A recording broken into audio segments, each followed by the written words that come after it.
Well, hello there, boys and girls. Here I am, Spilly Chili, the host with the most, and I'm coming to you to tell you that you're doing a great fucking job out there, all you chili heads. That's right.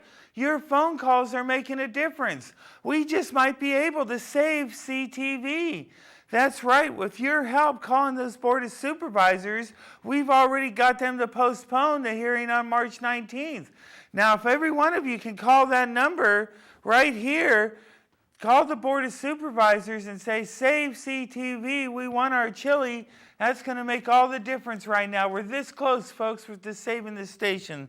We're this close, man, and you chili heads are the guys. Thank you. Please support community TV any way you can. Well, anyway, as you know, we need to talk about the sequester. Yeah, that's right, the sequester. You know what, man? I don't even want to talk about this. I don't even want to talk about the sequester. You know, it's like, this is such a joke, you know, and, Spanish Inquisition. Well, that's, how many of you people actually know what sequester means? I the fuck don't. I never heard the word before this whole mess started. I don't know what it means. Does it mean Spanish Inquisition? Maybe it's a mix between Spanish Inquisition and Spanish Inquisition torture. Maybe that's what's going on. Oh, I don't know. And the Pope, man, we got a new Pope and he's in chains, dude. He can't talk to nobody. The old Pope, they've locked up because he's got all these secrets and nobody in the world's going to be able to listen to him tell all these secrets because he's the first Pope that's resigned in so long. He knows shit that nobody else knows, folks. And you think they're going to let him write a book? I don't think so. Well, they did get a new Pope, folks. That's the most important part. And you know what? The smokestack shined the white smoke today and everything was wonderful. And all of a sudden, we've got a new Pope. His name is going to be Pope Francis. Even though his name's like Augustus or some weird shit, they're going to call him Pope Francis because he's the guy that's going to come and save the day for the whole church thing. Well, it's a new world for us, and it's a new world for the church, and you never know what's going to happen. Hell, I guess we better talk about the sequester. So sequester, to be or not to be? That is the question. Is this damn thing going to mean anything to you or me in the long run? I have a feeling it's been a bunch of bullshit just to keep us stressing. That's what they've been doing, folks. It's a plan. The more you stress and worry about the government, the less time you have time to think about the gas prices being so high and the food prices being so high and that you're losing your home. Hell, how can you care about your home when the government's going out of business? Anyway, the debt ceiling's going to keep going up and up and up and up. And you know what they say? Well, we got to cut entitlements. That's right, Social Security, Medicare, all these programs that you put money into, well, you know what they're saying now, folks, is that they're gone. We're going to cut them a little bit at a time just so we can get a little bit of money out of you. But wait a minute, man, what's up with this overseas spending shit? I mean, we're giving all these $1 billion to these Arabs so they can buy guns? I mean, shit, man. John Kerry, who just took over for Hillary, bye-bye Hillary, who gave $600 million to the Syrian rebels, well, John Kerry figured, well, that ain't enough. Let's give them another $80 million. So $680 million we've given to the Syrian rebels. You know how much money we've given to Israel? Well, guess what? You're pretty fucking lucky if you know, because they won't tell us anymore. They stopped reporting on how much money they're giving to foreign countries because they don't want us to know the true figure. Well, I'll tell you one thing, folks, that if we cut overseas spendings, we might have a couple pissed off Arabs, but you know what? I'd rather have a pissed off Arab than a pissed off Spilly. What do you think about that? Keep the money at home, folks, and the overseas spending today and make this guy cry. Oh, well, you know what else is going to happen? Those good old oil wells have to keep pumping that gas, folks. And wherever we can find an oil well to pump gas from, that's what we're going to do.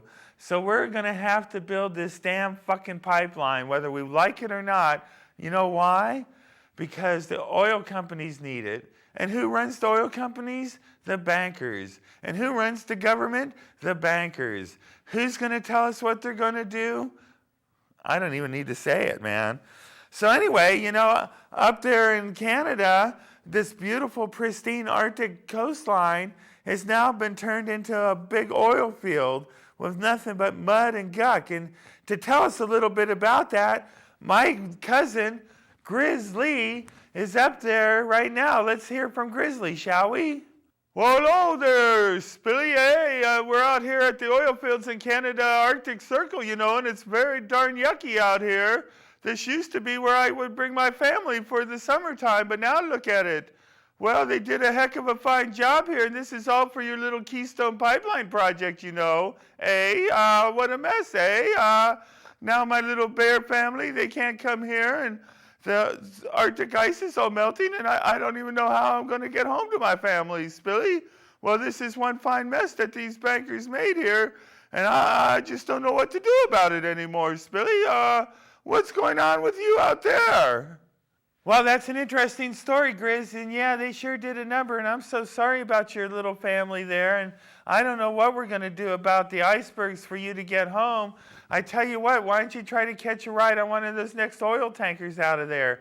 I'm sure they'll get you closer than we can. But anyway, so this pipeline's going to go from up there in Canada all the way down to Houston. So when they get to Houston, they can refine it and then ship it over to Germany and other places that like the good oil, while we get stuck with the watered down corn oil shit that we get that doesn't even make our cars run, overloads our catalytic converters, and all of our cars are going to run like crap while we send the good stuff over there. Our tax dollars are paying for this whole thing, folks. That's right. You and me are paying for this, and we're not going to see one drop of that oil. Oh, well, hey, you know what? In Houston, things are much better. Let's talk to Not So Happy Hippo out there in Houston. What do you say, Not So Happy? Well, Spilly, here I am in Houston, and as you can see, they have started the construction on the pipeline behind me here. Well, they've got the crews blowing up everything that's in the way of this pipeline project. And all those farms, well, this used to be a really pretty farm, and, well, now look at it. It's, they got to build this Keystone Pipeline before the end of the decade so that we can start shipping this oil to other countries, As Grizz said, it's quite a mess, and, I guess we better just let them do this, otherwise they're going to blow the crap out of us like they're doing here. So that's it from Houston, Spilly. Keystone Pipeline, oh boy. All right, well, make sure you got your hard hat on because those flying rocks are pretty dangerous. They can, those flying rocks are pretty dangerous. They can definitely hurt you if you're not careful. So anyway, that's about the pipeline thing there, huh? I say you better just let them do it, otherwise you're not going to have a choice. They're going to come, they're going to take your farms, they're going to take your property. If you're anywhere on this pipeline route, you might as well just hang it up now and take what they're going to give you, because if you don't, it'll just be like Tora Bora in Afghanistan, folks. They'll blow the shit out of you. So here's a good one, folks. Have you heard about this one yet? The brain mapping project? It's kind of like the human genome thing, only they're going to do it with the brain. And guess what, folks? It's only going to cost $1.5 billion. That's right, your tax money at work, folks. They're going to do this whole brain mapping thing. So you know what they're going to be able to do? Well, let me tell you this little story. First, they've got cockroaches right now that they can put a little microphone on and control with a joystick, so it runs into your house and listens to your conversations and spies on you. And you want to know why they're using real cockroaches instead of making little robots? Because you need batteries in little robots. And they can't make batteries little enough to power up these little robots. But if you use a live cockroach that has its own energy system, hell, the problem's solved. Now I hear they have lab rats in separate rooms that, thanks to a brain chip, they can talk to each other. Now remember, we talked about the Brain Chip 2000 many times, but with this brain mapping project, oh boy, just think of all the possibilities. And to discuss those possibilities with you right now, we have the incredible Professor Ludwig Spunkenheimer coming to you from the convention in Las Vegas to tell us all about it. Take it away, Ludwig. Hi, fellow scientists. It is I, Ludwig Spunkenheimer, back again, fresh off the success from the H1N5 virus. I made a lot of money. Thank you. And also thank you for inviting me to speak to you at this conference today. This time I'm here to update you on the brain mapping project. I'm building on the success from a year ago of King Spilly's Brain Chip 2000. We're calling ours the Brain Chip 3000. Since we have the $1.5 billion in funding, we are well ahead of Rockefeller's plan to get this completed. You know, we can now control cockroaches, mosquitoes, mice. Now, for the ultimate control, all of you. Oh, I'm sorry, I'm back now. Soon, I'm here to tell you that we're going to tell you when to laugh, we're going to tell you when to cry, we're going to tell you which soda to buy. And actually, that rhymes, too. So we can make you rhyme, too, with the brain mapping.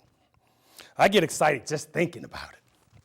So in closing, I like to say thank you for your time and your $1.5 billion. I'm Ludwig Spunkenheimer, and enjoy the rest of the conference, as I'm sure you will.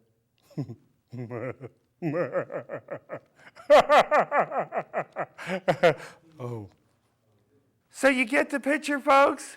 How about that brain mapping thing? You put that with the Brain Chip 3000, and they're going to be able to control you every move you make, every emotion you feel. And when you go to sleep, they can send you signals to implant in your brain. So if they need you to wake up in the morning and go kill somebody, they'll be able to tell you that. Just think how wonderful it's going to be. And you know who's happiest of all? The Rockefellers. That's right, the Center for Disease Control and the Rockefeller family, who want complete control, will get it very shortly. So remember, when they're telling you that you've got to put this chip in your kid's head so you won't lose them, think about all the other stuff that's going to be on that chip too, folks, because it's going to happen.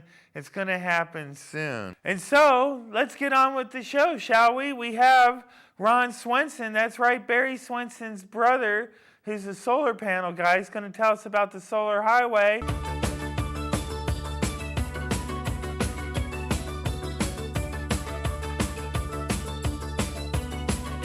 Well, boys and girls, this is one of my favorite parts of the show when I get to talk to really cool people, and today's no exception. I've got somebody that's really cool. I have Mr. Ron Swenson. How do you do? Pleasure to have you here today. Well, thank you very much. Well, why don't you just take a second and tell the people a little bit about yourself? Well, I moved here to Santa Cruz in 1976. That's one thing. And in the 60s, I was teaching at San Jose State, and I heard a fellow tell me that there was going to be a rainy day and that we needed to be prepared for that by saving our oil for a rainy day. And that kind of drove my life purpose to find ways to live without oil. So that's kind of, in a nutshell, what I'm all about. All right. Well, your project then is the solar highway, I gather. You're trying to come up with some sort of project to get people around without using oil? Is that That's what we're the whole talking idea, about? exactly. Well, tell us a little bit about that project. Well, we started out about 5 or 10 years ago looking at the concept of a pod car. And a lot of people here in the community know about this. It's called PRT, Personal Rapid Transit. Mm-hmm. Now, the thing is that it's not only an opportunity for us to get the cars off the road, literally by putting vehicles up above the road instead of the way we do it right now. And then secondly, if I get up that far, I'm closer to the sun, so I can put solar panels on the vehicle's guideway in order to get the power that we need to run the system.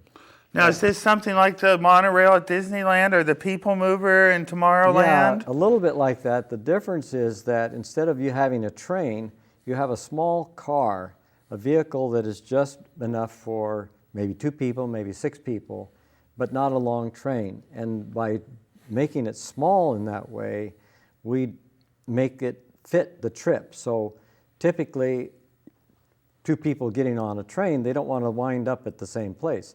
I want to stop in Palo Alto, you want to stop in San Mateo. But you are going to have to wait for me while I get off the train in Palo Alto. And every one of those stops that are made for other people slows the thing down. With a modularized system where it's just the size of the trip, I can get to where I want to go and then pull off from the main line to a side station, and you keep right on going on your way, wherever you're going. So when do you think this might happen? Well, we have a 3-year time horizon in Sweden, so I'm hoping to beat that here. We're going to build a model this spring, so we hope then that in the next year or so we'll get to a small, full-scale model, and maybe 3 years from now we'll have a real system getting started. How is it going to be financed? Is this through private financiers, or do you have government grants? That would be, the government grants carry a lot of complexity, particularly when it comes to being on public property, for example, the public streets. You're going to have a very long environmental process. Whereas if we can do this with private money, I think that has more potential. Now, we just finished the solar system for the City Hall and the Police Department, and that was done with what we call a public-private partnership. So we work together with a government agency, and with private financing, you'd have the advantage of taking the tax credits and the other kind of incentives that are available only to private parties, and then blend that with a program such that at due course the city takes over the ownership, and then they, in the long run, get the overall benefit.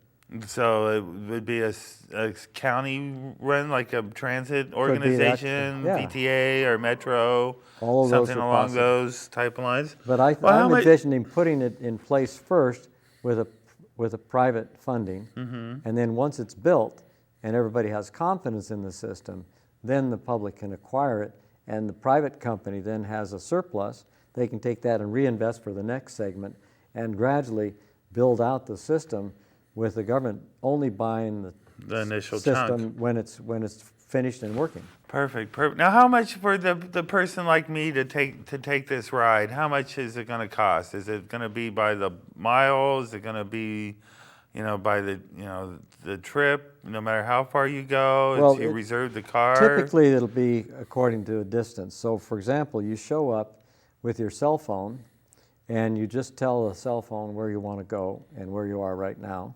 And then a ticket is issued automatically. Maybe it's scanned with the image on your phone, or maybe there's a little signal that goes between your phone, just like the Bluetooth to your headset. And then from there, all you have to do is take that, and it gets billed to you through your phone to your credit card or whatever account you have. And my thinking is that if there's an existing subsidy for the bus, for example, that we might also claim that amount of subsidy, and then there'll be another amount of money that has to be paid by the individual, so you get a combination of public money for the subsidy portion and then the private money for the balance the individuals pay. But my anticipation is that this is going to be, in the end, after the kinks are worked out and this can be put into mass production, that'll actually be substantially cheaper than the automobile or the bus. Because think about it. Right as right now, I have Detroit make me a chunk of metal, weighs 4,000 pounds, 2 tons, and it's just for me. Or maybe the average, I think. No, I think it's pretty much for one person. Yeah, or one Very point. seldom do you see 2 people on the highway. Right. So then what happens is I take it to my job or wherever I'm going, and I park it there, and it sits there. So it's in the average day, 23 hours, it's sitting around doing nothing, and 1 hour perhaps at the most, I'm actually doing something with this vehicle. Whereas if I have one of these vehicles, first of all, 2 or 3 or 4 people can go together, especially during rush hour, and then as soon as I'm done, I'd let the thing loose and it goes find somebody else. So a vehicle could be used over and over again in a day. And even if it costs more than a regular car, because it's used 10, 20 times a day or even more, it winds up being much less costly per person. And the energy is amazing. The solar system, with a system that's this wide, will hold the power, will deliver the power for something like 10 or 20,000 people a day. That's amazing. And just so what are we talking? Is it going to be about the same price as a taxi cab then? Or, no, it'd be cheaper than a taxi. You know, what are, It'd be cheaper than a bus. $10 to go from San Jose to San Francisco, $20? Well, again, back to economics. I think if you drive to San Francisco today, you're going to It's pay about $25, $30. for the gas. Yeah. But what about the parking? Well, and the See, insurance you and get the another mileage 20 and all that bucks other for stuff. parking in San Francisco. So I figure that a trip to San Francisco and back would be at least $50 if you drive a car. I think we can do it for something more like 10 Perfect. in the long run. Well, it sounds like you got the plan then. There's a plan. So how can people get involved with this project? Are you even looking for people to help you? We'd definitely be very interested in talking, especially to young people in the university here. We've talked to some of the professors, and the idea would be that we get a team of young people involved in designing the system. What happens ordinarily when you hire somebody like a city planner to come in, they have to design things according to a catalog. And the trouble is that this system, not having really been built in the marketplace yet, there's no catalog for them to select parts from, effectively that. So it's not something that's easy for an urban planner or an architect or engineer to specify just yet. So what we're doing now is we're developing simple designs, and we have a tool, an interactive tool on the internet that is based on video, like video games, and it's called Second Life. Some people have used this. It's an immersive 3D environment. So we can create in a 3D environment a visualization of this type of system. So that's one effort we're putting forward in communities. And then the other thing is, like with the students, we have, like I say, close to 20 students at San Jose State in engineering who are working out the kinks how to make this thing actually work. So we'd like to be getting people like that involved. Perfect. Now, how can people get involved then? How can they reach you? Just get a hold of me. I have a couple of ways.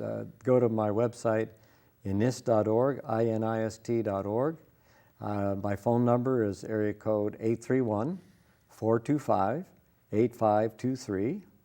And my email is... You better watch out now. You're going to get calls at 1 o'clock in the morning from my loyal fans that enjoy coming home from the bars and watching my show. And okay. They called me, and I love you. You can call me anytime. It's okay. It goes to the message machine. I'll get it tomorrow. Okay.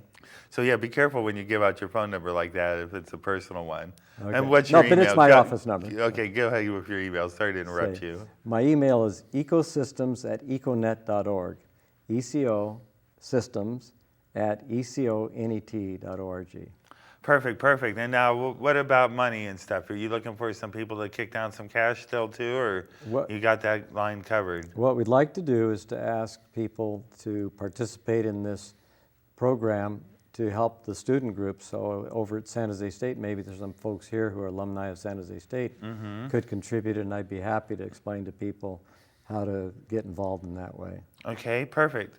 So what have we missed? I think we got the contact info. We got when this project's going to get started. Anything that we missed? Well, just want to reiterate the point about using solar energy, because I think that that's what surprises a lot of people. The fact is that even though we get a surplus during the daytime, and we have to make up for that at nighttime by either pumped hydro or a variety of other techniques looking down the road, we really have to get off of oil. I mean, that's the thing. Oh, agreed. We started it's ridiculous, with that. Although I don't see that happening anytime soon. Well, I see it happening because we're really getting to the point where even though there's been a small uptick in the availability of oil, the United States is producing more than it did last year by a small amount. This is only a temporary situation. And so we really have to get focused on finding another way to get around. And I would be very interested if someone has another alternative.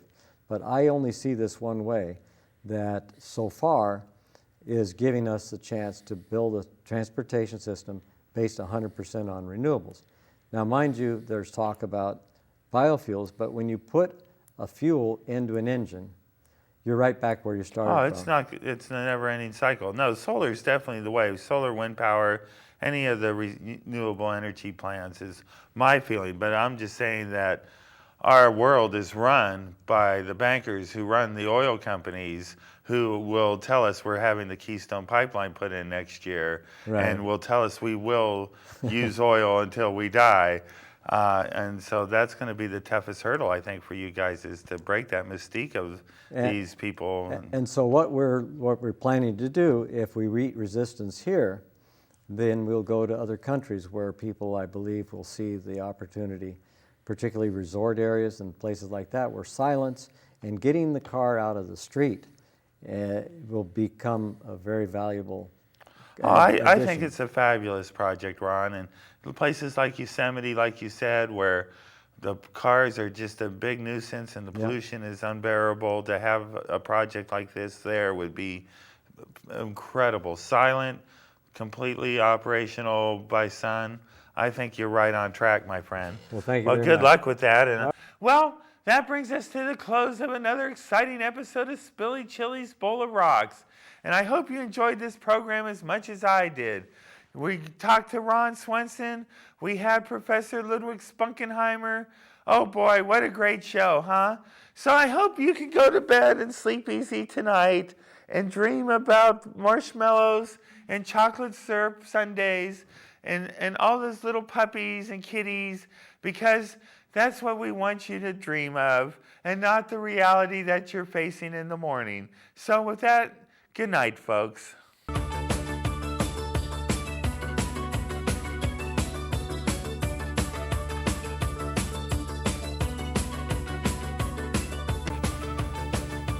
Do you want to have dancing bones too? Well, it's very simple. Just visit the McClellan Wellness Center on Seabright Avenue in Santa Cruz.